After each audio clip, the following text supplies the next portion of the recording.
राधा वल्लभ श्री हरिवंश। आज हमारे श्रीमद् भागवत का 52वां पाठ है, जो कि तृतीय स्कंद का 18वां अध्याय है। इसमें हिरण्याक्ष के साथ वराह भगवान का युद्ध स्टार्ट होता है। श्री मैत्रेय जी ने कहा, तात, वरुण जी की यह बात सुनकर वह मदोन्मत्त दैत्य बड़ा प्रसन्न हुआ। उसने उनके इस कथन पर तू उनके हाथ से मारा जाएगा कुछ भी ध्यान नहीं दिया और चट नारद जी से श्री हरि का पता लगाकर रसातल में पहुंच गया। वहां उसने विश्व विजयी वराह भगवान को अपनी दाढ़ों की नोक पर पृथ्वी को ऊपर की ओर ले जाते हुए देखा। वे अपने लाल लाल चमकीले नेत्रों से उसके तेज को हर लेते थे। उन्हें देखकर वह खिलखिलाकर हंस पड़ा और बोला, अरे यह जंगली पशु यहाँ जल में कहाँ से आया। फिर वराह जी से कहा, अरे ना समझ, इधर आ, इस पृथ्वी को छोड़ दे। इस विश्व विधाता ब्रह्मा जी ने हम रसातल वासियों के हवाले कर दिया है। रे सूकर रूपधारी सुराधम, मेरे देखते देखते तू इसे लेकर कुशल पूर्वक नहीं जा सकता। तू माया से लुक छुपकर ही दैत्यों को जीत लेता और मार डालता है।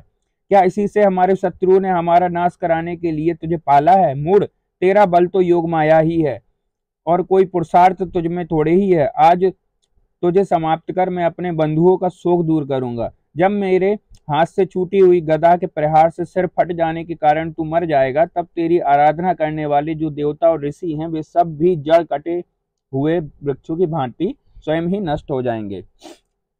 हिरण्याक्ष भगवान को दुर्वचन बाणों से छेदे जा रहा था, परंतु उन्होंने दांत की नोक पर स्थित पृथ्वी को भयभीत देखकर वह चोट सह ली तथा जल से उसी प्रकार बाहर निकल आए जैसे ग्रह की चोट खाकर हथनी सहित गजराज। जब उसकी चुनौती का कोई उत्तर न देकर वे जल से बाहर आने लगे, तब ग्राह जैसे गज का पीछा करता है, उसी प्रकार पीले केस और तीखी दाढ़ वाले उस दैत्य ने उनका पीछा किया तथा वज्र के समान कड़क कर वह कहने लगा, तुझे भागने में लज्जा नहीं आती है? सच है, असत पुरुषों के लिए कौन सा काम करने योग्य नहीं है। भगवान ने पृथ्वी को ले जाकर जल के ऊपर व्यवहार योग्य स्थान में स्थित कर दिया और उसमें अपनी आधार शक्ति संचार की। उस समय हिरण्याक्ष के सामने ही ब्रह्मा जी ने उनकी स्तुति की और देवताओं ने फूल बरसाए। तब श्री हरि ने बड़ी भारी गदा लिए अपने पीछे आ रहे हिरण्याक्ष से, जो सोने के आभूषण और अद्भुत कवच धारण किए था, अपने कटु वाक्यों से उन्हें निरंतर मर्माहत कर रहा था। अत्यंत क्रोधपूर्वक हंसते हुए कहा, श्री भगवान ने कहा, अरे सचमुच ही हम जंगली जीव हैं जो तुझ जैसे ग्राम सिंहों कुत्तों को ढूंढते फिरते हैं। दुष्ट वीर पुरुष तुझ जैसे मृत्यु पास में बंधे हुए अभागे जीवों की आत्म शिलाधार पर ध्यान नहीं देते। हाँ, हम रसातल वासियों की धराहर चुराकर और लज्जा छोड़कर तेरी गदा के भय से यहाँ भाग आए हैं। हमने ऐसी सामर्थ्य ही कहाँ है कि तेरे जैसा अद्वितीय वीर के समान युद्ध में ठहर सकें। फिर भी हम जैसे तेरे सामने खड़े हैं, तुझ जैसे बलवानों से बैर बांध कर हम भी जा भी कहाँ सकते हैं।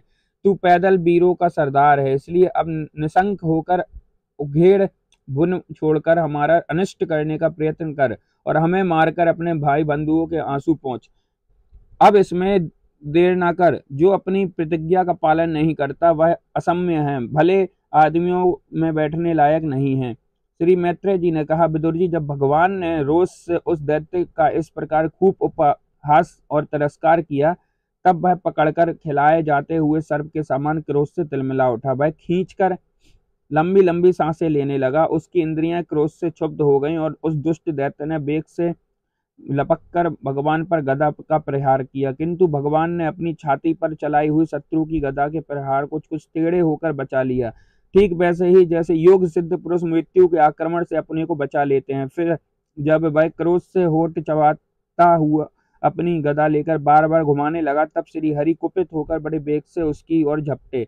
सौम्य स्वभाव विदुर जी, तब प्रभु ने शत्रु की दाईं भौं पर गदा की चोट की, किंतु गदा युद्ध में कुशल हिरण्याक्ष ने उसे बीच में ही अपनी गदा से ले लिया। इस प्रकार श्री हरि और हिरण्याक्ष एक दूसरे को जीतने की इच्छा से अत्यंत क्रुद्ध होकर आपस में अपनी भारी गदाओं से प्रहार करने लगे। उस समय उन दोनों में ही जीतने की होड़ लगी हुई थी। दोनों के ही अंग गदाओं की चोटों से घायल हो गए थे। अपने अंगों के घावों से बहने वाले रुधिर और गंध से दोनों का ही क्रोध बढ़ रहा था और वे दोनों ही तरह तरह के पैंतरे बदल रहे थे। इस प्रकार गौ के लिए आपस में लड़ने वाले दो सांडों के समान उन दोनों में एक दूसरे को जीतने की इच्छा से बड़ा भयंकर युद्ध हुआ। विदुर जी, जब इस प्रकार हणाक्ष और माया से भरा रूप धारण करने वाले भगवान यज्ञ मूर्ति पृथ्वी के लिए द्रेष बांधकर युद्ध करने लगे, तब उसे देखने के लिए वहां ऋषियों के सहित ब्रह्मा जी आए। वे हजारों ऋषियों से घिरे हुए थे। जब उन्होंने देखा कि वह दैत्य बड़ा सूरवीर है, उसमें भय का नाम भी नहीं है, वह मुकाबला करने में समर्थ है तथा उसके पराक्रम को चूर्ण करना बड़ा कठिन काम है, तब भी भगवान आदि सूकर रूप नारायण से इस प्रकार कहने लगे। श्री ब्रह्मा जी ने कहा, देव, मुझसे वर पाकर यह दुष्ट दैत्य बड़ा प्रबल हो गया है। इस समय यह आपके चरणों की चरण में रहने वाले देवताओं, ब्राह्मणों, गौ तथा अन्य निरपराध जीवों को बहुत ही हानि पहुंचाने वाला, दुखदायी और भयप्रद हो रहा है। इसकी जोड़ का कोई योद्धा नहीं है, इसलिए यह महाकंटक अपना मुकाबला करने वाले वीर की खोज में समस्त लोकों में घूम रहा है। यह दुष्ट बड़ा ही मायावी, घमंडी और निरंकुश है। बच्चा जिस प्रकार क्रुद्ध हुए सांप से खेलता है, जैसे वैसे ही आप इसके साथ खिलवाड़ न करें। देव अच्युत, जब तक यह दारुण दैत्य अपनी बल वृद्धि के बेला को पाकर प्रबल हो, उससे पहले ही आप अपनी योग माया को स्वीकार करके इस पापी को मार डालिए। प्रभु देखिए, लोगों का संहार करने वाली संध्या की भयंकर बेला आना चाहती है। सर्वात्म में आप उससे पहले ही इस असुर को मारकर देवताओं को विजय प्रदान कीजिए। इस समय अभिजीत नामक मंगलमय मुहूर्त का भी योग आ गया है। अंततः अपने स्वहस्त्र हम लोगों के कल्याण के लिए शीघ्र ही इस दुर्जय दैत्य से निपट लीजिए। प्रभु, इसकी मृत्यु आपके ही हाथ बंधी है। हम लोगों के बड़े भाग्य हैं कि यह स्वयं ही अपने काल रूप आपके पास आ पहुंचा है। अब आप युद्ध में बलपूर्वक इसे मारकर लोगों को शांति प्रदान कीजिए। श्री कृष्णाम शरणस्तु। राधे राधे।